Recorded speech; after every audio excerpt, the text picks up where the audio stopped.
Section 1. You will hear a conversation between a woman and an employee of a beach safety club. First, you have some time to look at questions 1 to 4.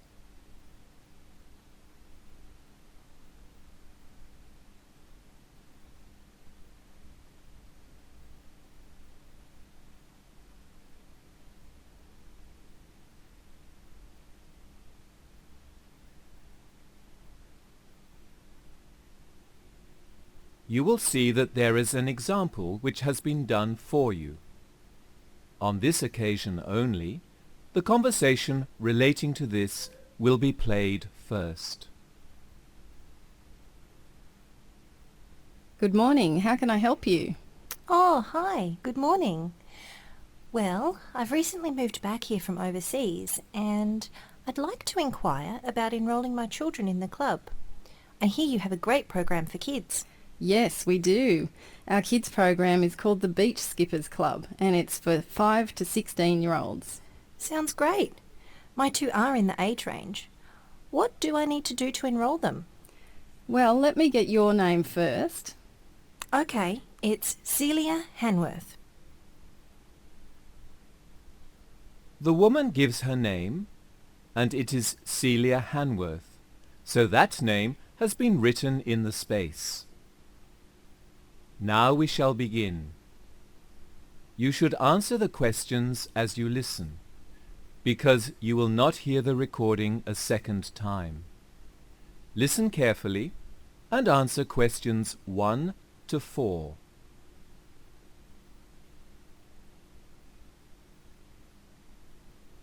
Good morning. How can I help you? Oh, hi. Good morning. Well, I've recently moved back here from overseas and I'd like to inquire about enrolling my children in the club. I hear you have a great program for kids. Yes, we do. Our kids program is called the Beach Skippers Club and it's for 5 to 16-year-olds. Sounds great. My two are in the age range. What do I need to do to enrol them? Well, let me get your name first. Okay, it's Celia Hanworth. Celia Hanworth. Okay. Are you a member of the club yourself? Yes, I am actually. I was working overseas, in Germany, but I always kept up my own membership. I just have an associate membership. Great, that'll be easy then. Now, do you have your membership card with you? Yes, I've got it here. And the number is CH80738991. I'll just look you up on the computer. Yes, CH80738991. Celia Hanworth, here you are. Are you still at the same address? No, actually we've moved. We're now at Unit 7A, number 835, New Market Road, Bowen Harbour. Oh yeah, I know it. That's the new apartment building, isn't it? Number 835, you said? Yes, I work at Newmarket Business Park, so it's very convenient. Yes, it must be. Now then, how many children would you like to enrol? 2, actually. I have a girl called Kim, she's 6, and then there's my son Damien, who's 12. Okay. Now, have you thought about the kind of membership you want? Looking at your leaflet here, I can see there's the social or the competition membership. Well, I think I should put them in for the social membership. I don't think they have enough experience for the competitions yet because they didn't get to the beach much in Germany. Before you hear the rest of the conversation, you have some time to look at questions 5 to 10.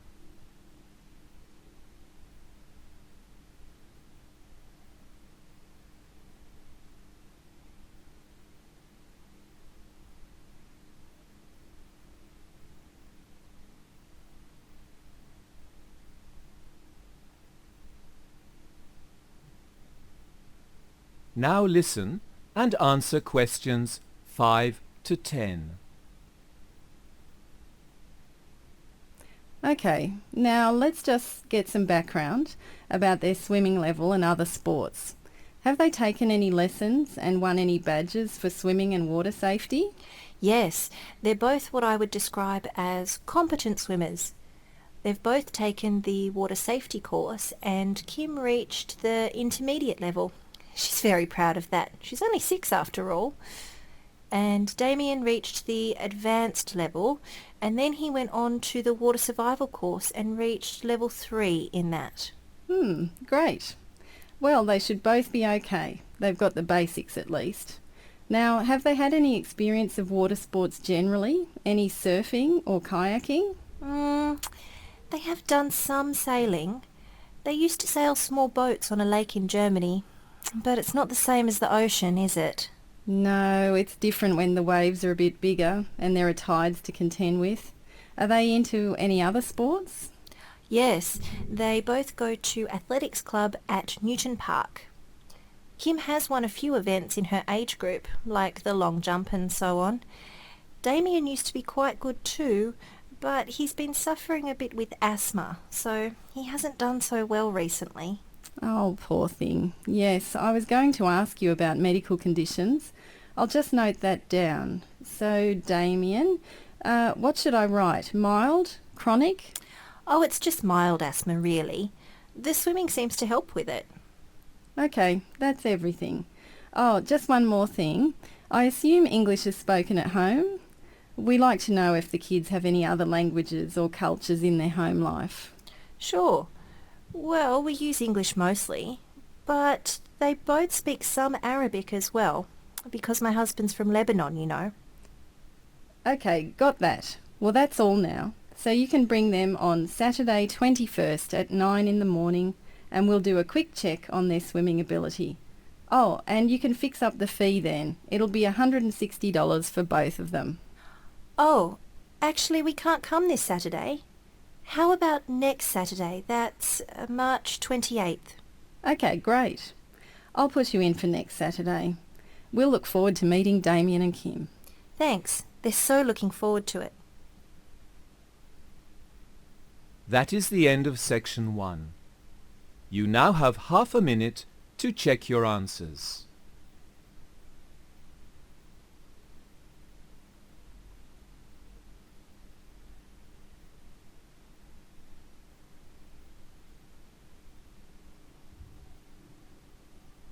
Section 2. You will hear a man making a presentation to a school committee. First, you have some time to look at questions 11 to 20.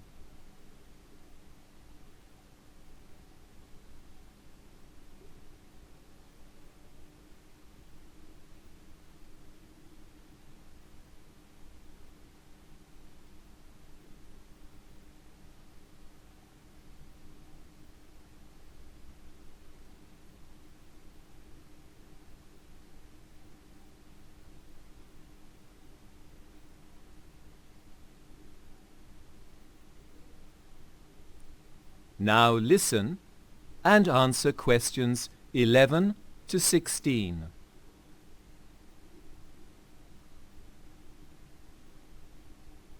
Well, good evening everyone, and thanks for coming tonight. As you all know, I've been asked to report to local school committees on the new Graces Creek activity camp, which is in the final stages of construction as we speak. So let's first of all have a look at the sketch of the overall layout. I'll point out the major features and show you a few slides of the facilities as we go. Remember that some of them are a work in progress. Well, as you see, the site is roughly rectangular and it's bordered on the south by Graces Creek. This is a narrow and fairly slow moving stream that's been cleaned up a lot in recent years actually. Now if you approach from the south, you cross Graces Creek and turn right into the camp. So, coming from the north, you'll see a bus stop just before you get to the camp itself. From the main gate, the driveway turns immediately left around the edge of the camp, and while you're on the driveway, if you look right down the opposite end of the space, that's across the lake, you can see the student dormitory, the largest building on the site. You'll see that there's a shared jogging and walking track which runs next to the driveway, and in fact runs all around the perimeter of the camp next to the wall. Now, going back to the driveway, just before the drive turns right, there are a couple of tennis courts, but they're not quite ready for use yet. And in the corner there, opposite the tennis courts, is a basketball court. It seems to be more popular with the kids than tennis these days. Okay, so the path turns left into the large rectangular space, which is the car park obviously, with space for about 80 cars, and up to 5 coaches. So, coming back out of the car park, you can turn left onto the jogging track to walk around the student dormitory, and as you go, you pass a couple of small chalets on the right, which are the permanent staff houses. While we're on the topic of accommodation, there is also a guest hostel in the centre of the south side. That's directly overlooking the lake, and it's for business groups. The climbing wall is just to the left of it. The lake, by the way, is artificial, but it is just deep enough for kayak training and even windsurfing or paddleboarding. That small building on the edge of the lake is the boathouse for the storage of all the water sports equipment. Now, the stream can also be used for kayaking, and there's a small gate in the south wall leading out to it. It's a great spot for picnics too, so there's a picnic shelter just there. Before you hear the rest of the conversation, you have some time to look at questions 17 to 20.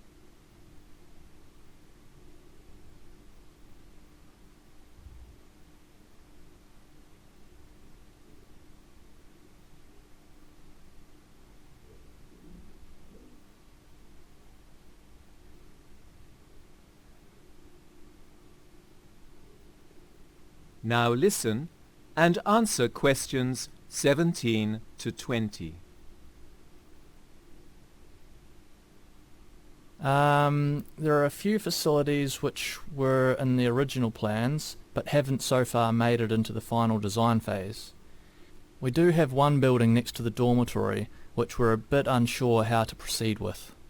The favourite suggestion is a gym and pool, though frankly it's a bit optimistic, given the cost of those facilities. The most likely outcome will be some kind of food outlet, because that could contribute towards the overall running costs, with another option being a conference room. The facility will, of course, be partly funded by visits from the general public during school terms, and we've already had some interest from training companies, who could use it for corporate events and retreats.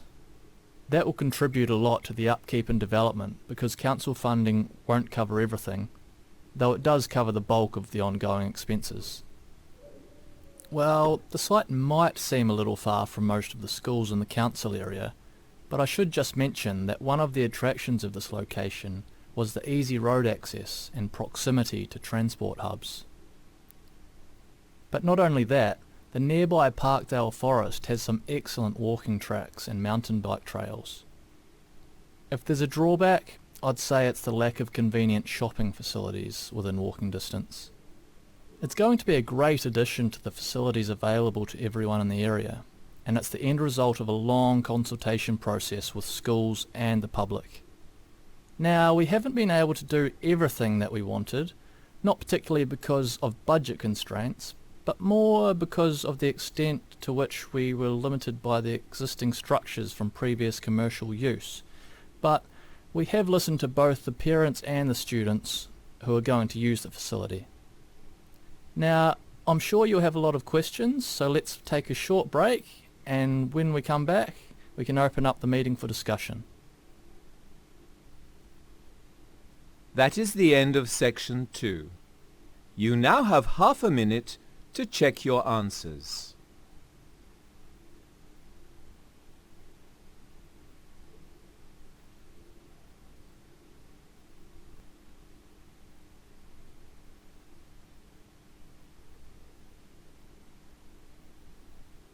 Now turn to section 3.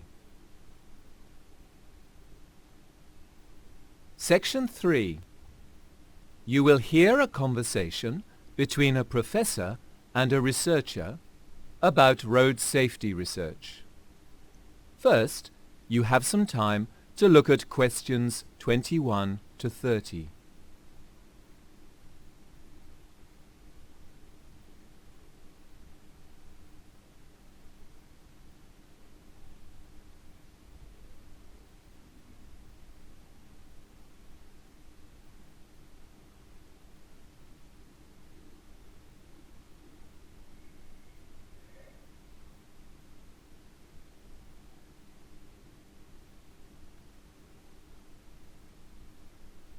Now listen and answer questions 21 to 26.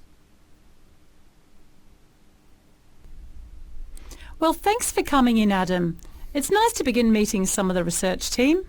Oh, Professor Wilcox, welcome to the Institute for Road Safety. Oh, let's be a little less formal. You should all call me Jane, okay? Uh-huh. All right then. Well, you know, my aim is to meet all the junior researchers and have you explain your research interests.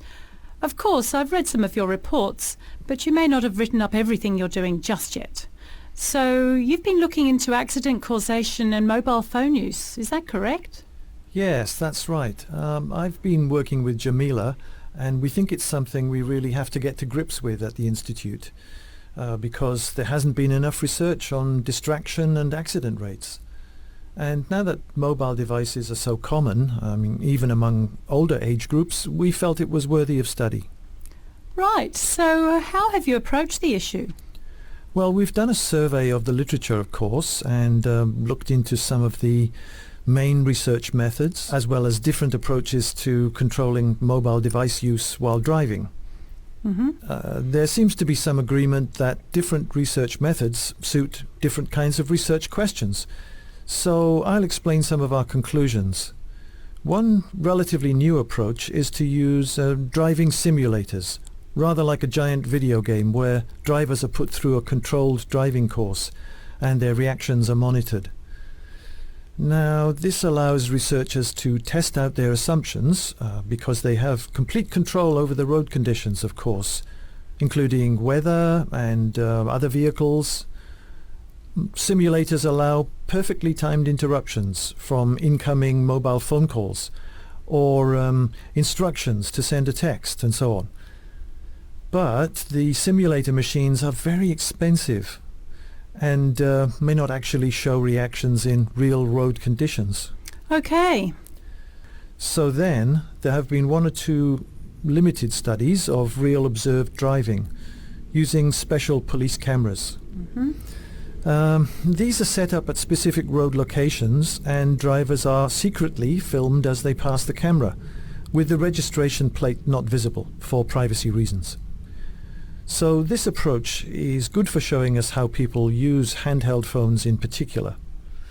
Of course, if they're using hands-free connections, well, that may or may not be visible, so it isn't counted.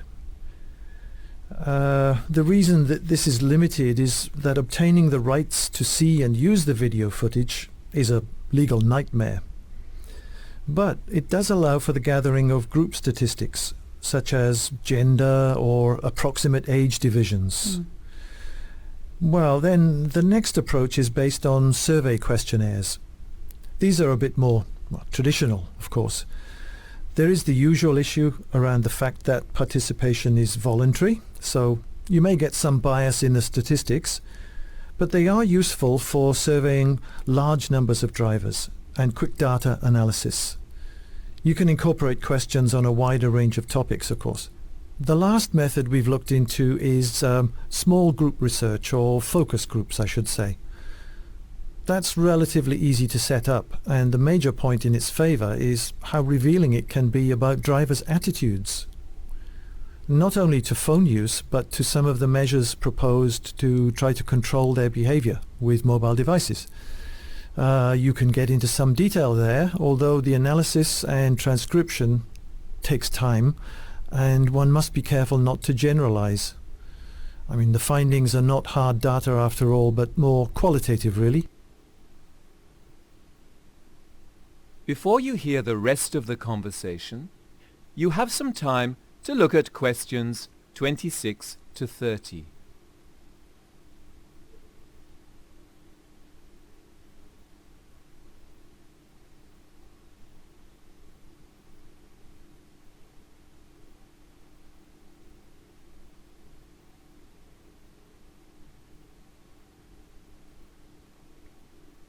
Now listen and answer questions 26 to 30. So, do you have any proposed directions for your own research? Well, yes.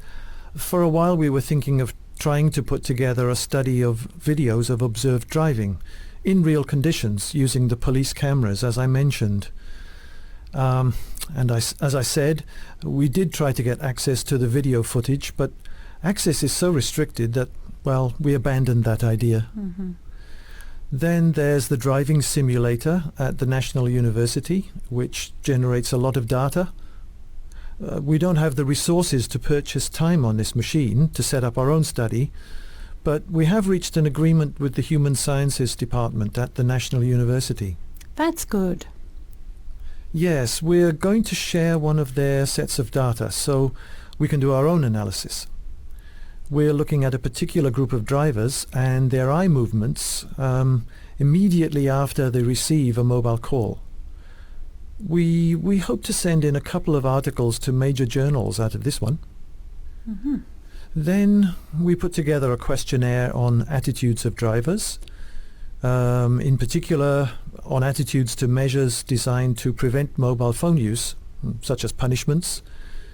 We considered a focus group on this, but in the end we felt that we needed the larger number of participants offered by a telephone survey. Okay. Well, I'll have a look at your proposals on those ideas when I've settled in. I haven't worked much with telephone surveys myself, but I do know you have to be very careful how you identify yourself to the participants and be prepared to spend a lot of time making calls in order to get the numbers, more so than with postal surveys. And have you considered using live observers, making real-time traffic observations? I've heard that in Britain there's a research group using psychology students to sit at road intersections for short periods of time. They record their observations on computer tablets as drivers go through the lights, which is often a time when they start making a call. Yeah, great idea. Thanks, Jane. I can see it's going to be very useful working with you. That is the end of section 3. You now have half a minute to check your answers.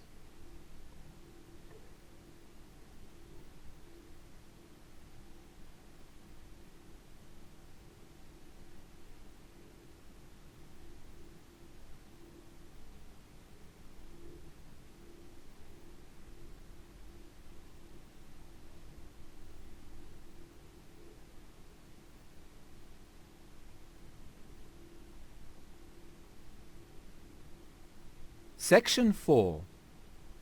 You will hear a talk about new materials based on spider silk. First, you have some time to look at questions 31 to 40.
Now listen and answer questions 31 to 40. Well, good morning everyone, and thanks for inviting us today. As you know, I work as a senior materials researcher for FutureMat. My colleague Frank and I are here today to interest you in getting in at the beginning of an exciting new branch of materials science, synthetic spider silk. You've all seen spider webs and spider thread, or silk as we call it. Now, some of you might not like spiders, but believe me, they all have their own technology, which we're only now beginning to understand. Now, you're here as investors. Well, we firmly believe that the production processes we're developing based around the properties of spider silk have the potential to revolutionize a number of industries. For example, textiles, cosmetics, leisure equipment industries, and even some fields in automotive and aerospace. The interesting thing is that the multinational companies, even the household names you all know, have invested millions in trying to develop synthetic spider silk into commercial products, but basically have given up on it. So it's been left to the smaller startup companies like ours to continue the work. We may not have the resources to scale up to commercial products just yet, but we and a couple of our competitors have made some breakthroughs in the production processes. And we're sure that will interest the major companies in buying our patents. So let's get into some specifics. People have known for many years that weight for weight, spider silk is incredibly strong and tough, which has led to all this interest by material scientists. Now, strong and tough are not the same thing, because we define strength as the weight a material can bear, while toughness is a measure of the energy it can absorb before it breaks. It may surprise you that some types of spider silk are 5 times stronger than steel. And you know, those bulletproof vests that are worn by the riot police and security forces? They're made of Kevlar, which is a tough man-made fiber. Well, spider silk is lighter, but could be 3 times as tough. It's important to note that real spider silk is a complex protein, but we now understand a lot about its amino acid structure. I won't bore you with the details, but it mainly consists of repeated glycine and alanine chains. Now, this protein structure gives it other interesting applications which have excited medical companies, particularly producers of external wound dressings and patches. And that is because it has antimicrobial properties and is not rejected by human tissue. So infection rates can be reduced in accident victims. And thinking far ahead, another medical application is in replacements for human tendons or ligaments, as parts within artificial limbs or human joints, where flexibility is crucial. And finally, in construction, clearly there are a lot of uses for lighter, stronger cables linking machine parts, supporting or lifting items. So, you're probably wondering how the silk is produced. You might think it could be taken from wild spiders themselves. So to give you an idea of how long that can take, a piece of fabric about 3 to 4 meters took 82 people over 4 years to create. And clearly, it won't be from farm spiders. These creatures are far too aggressive towards each other. They can't be kept in close proximity in large numbers. So, the only way is to artificially produce the proteins in a kind of sticky liquid which can be made into very thin fibers. One approach to this has been to genetically modify goats, which then produce this silk in their milk. The protein content of the milk is about 1 or 2 grams per liter of milk, so you need a lot of it to get a quantity of protein. But it has been done, although extracting the protein isn't really such a tricky process. Another approach has involved the genetic modification of an obvious candidate, the silkworm. But again, the quantities produced are insufficient. The resultant materials are very suitable for medical applications though.